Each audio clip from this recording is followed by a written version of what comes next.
எதில் நம்ம கான்சென்ட்ரேட் பண்ணுறோமோ அது நம்மளுக்கு நல்லாவே கிடைக்கும். என்ன எய்ம் பண்ணுறோமோ அதுவாக தான் ஆகும். அதே தாங்க ஹெல்த்தும். ஹெல்த்தியாக இருக்கணும், நோய் இல்லாமல் இருக்கணும், நிம்மதியாக இருக்கணும், அண்ட் லாங் டைம் நம்ம உயிர் வாழணும் அப்படின்னு எய்ம் பண்ணால் மட்டும்தாங்க ஹெல்த் கிடைக்கும். ஹெல்த் மட்டும் அப்படியே தானாகவே நம்மளுக்கு டெவலப் ஆகாதுங்க. அதுக்கு உதாரணம் நான் சொல்கிறேன். இப்போ படிக்கணும்னு எய்ம் பண்ணுறவங்க அட்லீஸ்ட் ஒரு எம்பிபிஎஸ் சீட் வாங்கணும், ஐஏஎஸ் ஆகணும்னு நினச்சா அட்லீஸ்ட் குரூப் 1லேயோ குரூப் 2லேயோ பாஸ் ஆகுறாங்க. இல்லை எம்பிபிஎஸ் இல்லைனாலும் டென்டலோ ஃபிசியோதெரப்பியாச்சும் படிச்சிடுறாங்க. மேக்ஸிமம் நினச்சபடியே படிச்சிடுறாங்க. சிலர் எம்பிபிஎஸ்ன்னு நினச்சவங்க எம்டி எம்எஸ் எல்லாம் கூட படிச்சிடுறாங்க. சிலர் ஐஏஎஸ்ன்னு நினச்சவங்க அதுக்கும் மேலே அவங்க சென்ட்ரல் மினிஸ்டர் லெவலுக்கு கூட ஆகுறாங்க. சரிங்களா? அப்படிங்கிறப்போ என்னென்னா நம்ம எய்ம் பண்ணுறது தான் நடக்குது. எய்ம் பண்ணுறது கண்டிப்பாக நடந்துடுது, இல்லை கொஞ்சம் கீழே நடக்குது, சில சமயம் எய்ம் பண்ணுறதுக்கு மேலே நடக்குது.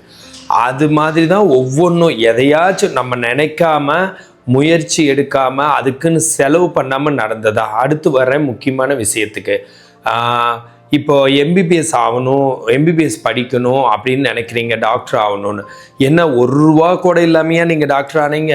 குழந்தையிலேருந்து ஸ்கூல்லேருந்து படித்து 12வது வரைக்கும் படித்து அப்புறம் காலேஜ் போய் படித்து ஈவன் மெரிட் சீட்டில் வாங்கினா கூட எவ்வளோ செலவாகுது. இல்லை மேனேஜ்மெண்ட்டில் போனால் கோடிக்கணக்கில் செலவாகுது. இல்லை ஐஏஎஸ் ஆகணும்னா என்ன சும்மாவா வீட்டில் உட்காந்துட்டே ஆக முடியுமா? நிறைய கோர்சஸ் படித்து நிறைய புக்ஸ் வாங்கி இன்வெஸ்ட்மெண்ட் செலவு பண்ணுறீங்களா, அது மேலே எவ்வளவோ செலவு பண்ணி தான் அது நடக்குது. இதே மாதிரி தான் ஒரு வீடு கட்டணுன்னா சும்மா வருதுங்களா? நினச்சா கட்டிடுறீங்க, பட் கட்டுறதுக்கு ஏகப்பட்ட செலவாகுது இல்லைங்க. கார் வாங்கணுன்னா செலவாகுது இல்லைங்க. அதே தாங்க ஹெல்த்து. பிறந்ததுலேருந்து ஹெல்த்து மேலே செலவு பண்ணிக்கிட்டே வரலினா ஹெல்த்துக்கு செலவு பண்ணாதவங்க தான் வெரி அன்ஹெல்த்தி ஆகி ரொம்பவுமே ஒரு வழி ஆயிடுறாங்க. அதை புரிகிற மாதிரி சொல்கிறேங்க. குழந்தையிலிருந்தே ஹெல்த்துக்குன்னு மனநிலைக்குன்னு மகிழ்ச்சியான மனநிலைக்குன்னு நல்லாவே பணம் செலவு பண்ணியிருந்துருக்கணும். அதே மாதிரியே ஃப்ரூட்ஸ் அண்ட் வெஜிடபிள்ஸு, நல்ல டயட்டு, குவாலிட்டியான உணவுக்காக நல்லாவே செலவு பண்ணியிருந்துருக்கணும். அதே மாதிரி எக்ஸசைஸை தெரிஞ்சிக்க, உலகத்தில் எக்ஸசைஸுங்கிறது இவ்வளவு, ஆனால் அதை கரெக்டாக சொல்லித்தர ஆள் என்ன மாதிரி ஃபிசியோதெரபிஸ்ட்டை எக்ஸசைஸ் தெரிஞ்சுட்டு அதை பண்ணி எது உடம்புக்கு நல்லது, அந்த வயசில் எது நல்லது, மிடில் ஏஜில் எது நல்லது, அப்புறம் ஓல்டேஜில் எது நல்லது, இதெல்லாம் தெரிஞ்சு சின்ன வயசுலேருந்து அது மேலே செலவு பண்ணிகிட்டே வந்திருக்கணும். செல்ஃப் கேர் ரிச்சுவல்ஸ் இருக்கணும், செல்ஃப் கேர் ஆக்டிவிட்டீஸு, நம்ம கேர் எடுத்துக்கிறதுக்கு நேரம், பொருள் எல்லாமே ஒதுக்கி இருக்கணும். அது மாதிரி சின்ன வயசுலேருந்து ஒதுக்கி இருந்தால் அவ்வளவுக்கா நோய் வராது, ரொம்ப ஹெல்த்தியாக இருப்போம். ஆனால் சின்ன வயசுலேருந்தே இது மாதிரி இதெல்லாம் சுப விரயம், நமக்காக நம்ம பண்ணிக்கிறது, அதெல்லாம் இல்லாமல் வாழ முடியாது. எப்படி எம்பிபிஎஸ் இல்லாமல் வாழ முடியாதுன்னு நினச்சிட்டு இருக்கு ஒவ்வொருத்தரும் ஒவ்வொரு எய்ம் பண்ணுறீங்களோ. ஒரு உதாரணத்துக்கு எம்பிபிஎஸ்ஸை சொல்கிறேன். என்ஜினியரிங்னு வச்சுக்கோங்க, பைலட் ஆகிறதா வச்சுக்கோங்க, ஷிப்பில் வேலை பார்க்குறது, எய்ம் பண்ணி தானே ஒவ்வொன்றும் பண்ணுறீங்க. அதே தாங்க இதுவும். அது ஏங்க புரிய மாட்டேங்குது? அதை விட பல 1000 மடங்கு முக்கியம். ஃபஸ்ட்லேருந்தே ஹெல்த்தியாக இருக்கணும், ஹெல்த்தியாக இருக்க ஹாப்பியாக இருக்கணும். அப்போ ஹாப்பினஸ்க்குன்னு செலவு பண்ண வேண்டியதா? செலவுன்னு ஒன்று பண்ணி தாங்க ஆகணும். அது செலவே கிடையாது. எதை நீ கொண்டு வந்தால் அதை நீ இழப்பதற்கு, கீதாச்சாரமில் சொன்ன மாதிரி. நீங்கள் எதையாச்சும் பிறந்தப்பவே அப்படியே இவ்வளோ மூட்டை பணத்தோடு வந்தீங்களா? எல்லாமே இங்கே ஏர்ன் பண்ணுறது தான். அந்த ஏர்ன் எப்படி நடக்குது? ஒரு படிப்பு படித்தா அதன் மூலம் உங்களுக்கு வருமானம் வருது இல்லை? ஹெல்த்தியாக இருந்தால் அதை விட சேர்த்து வருமானம் வரும்.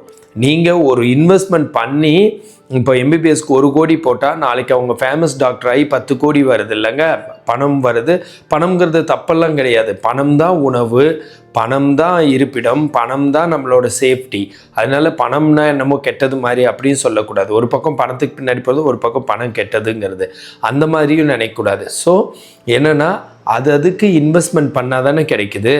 அந்த மாதிரி தான் ஹெல்த்துக்குன்னு பிறந்ததுலேருந்தே இன்வெஸ்ட்மெண்ட் பண்ணிகிட்டே இருக்கணும். அப்படி இன்வெஸ்ட் பண்ணால் நல்லபடியாக ஜாலியாக இருந்திருந்தீங்கன்னா, மெயின் 70% எல்லா நோய்க்கும் மனநிலை தான் காரணம், 30% தான் உணவும் எக்ஸசைஸும் காரணம்.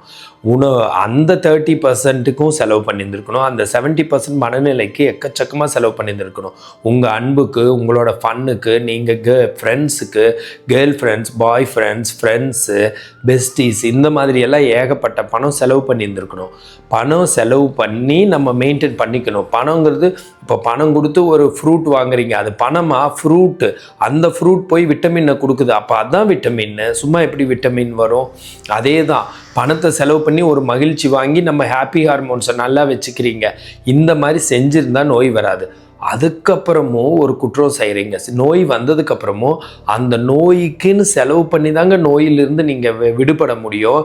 சின்ன நோயாக ஒரு 10,000 ரூபா செலவாகிற நோய், என்னோட சம்மந்தப்பட்டது எல்லாமே அவ்வளவுதான், அந்த அளவுக்கு தான் செலவாகுது. அந்த 10,000த்துக்கு யோசிச்சு கடைசியில் 10 லட்சம் செலவு பண்ணுற மாதிரி இடத்துல போய் ஐசியூவில் போய் மாட்டிக்கிறது. அப்புறம் அங்கேயும் யோசித்து ஒரு ஆளே இல்லாமல் போயிடுது, இறந்து போயிடுது. இது ரொம்பவுமே நடக்குது. ரொம்பவுமே நோயாளி உருவாயிட்டாங்க. செலவு பண்ணி, இன்னைக்கு இதோட கண்டென்ட்டே இதான், நோட் பண்ணி வச்சுக்கோங்க.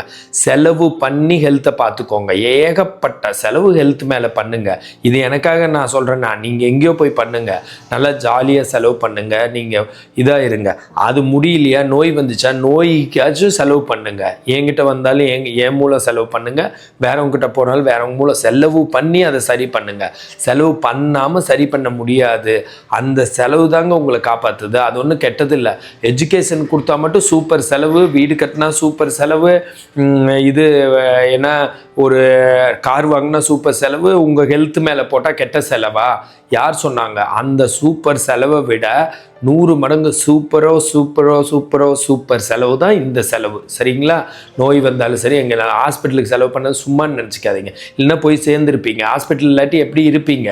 ஒரு அவசரத்தில் தானே போகிறீங்க. சும்மாவா போய் ஐசியூவில் படுக்க வைக்கிறாங்க? ஒன்றுமே இல்லாமல் கை கால் வராமல் எதுவும் நினைவே இல்லாமல் தானே போகிறீங்க.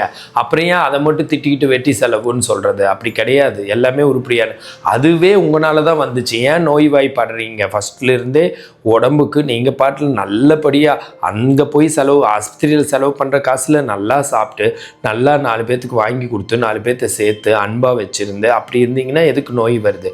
அதனால் விரயம் பண்ணணும், செலவு பண்ணணும். இது செலவு தான் வரவு. அதை வச்சு தான் நீங்கள் வாழணுமே.